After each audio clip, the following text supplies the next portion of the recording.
ભાવનગરમાં ભાજપના સિનિયર ક્ષત્રિય નેતાઓમાં નારાજગી જોવા મળી રહી છે। હર્ષ સંઘવી સાથે યોજાયેલી બેઠકમાં ન બોલાવાતા રોષ ક્લસ્ટર મંત્રી ભૂપેન્દ્રસિંહ ચુડાસમાને રજૂઆત કરાઈ છે। ભૂપેન્દ્રસિંહ ચુડાસમાએ નેતાઓને બંદૂક ભૂલી જવા કહ્યું છે।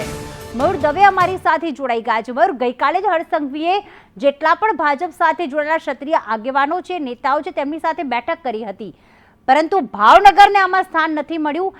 એની પાછળનું શું કારણ? નેતાઓમાં કેટલી નારાજગી?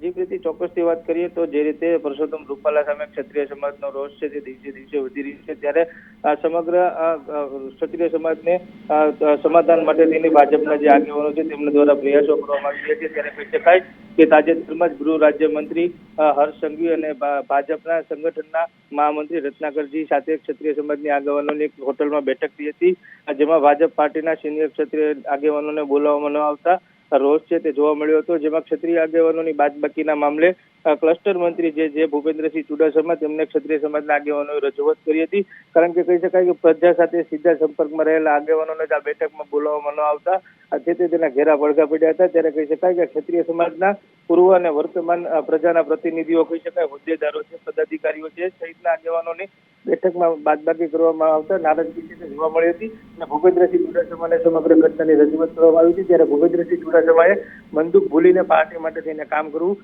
તેવી સૂચનાઓ પણ ક્ષત્રિય આગેવાનોને આપવામાં આવી હતી। બિલકુલ, આભાર મયુર તમામ વિગતો માટે।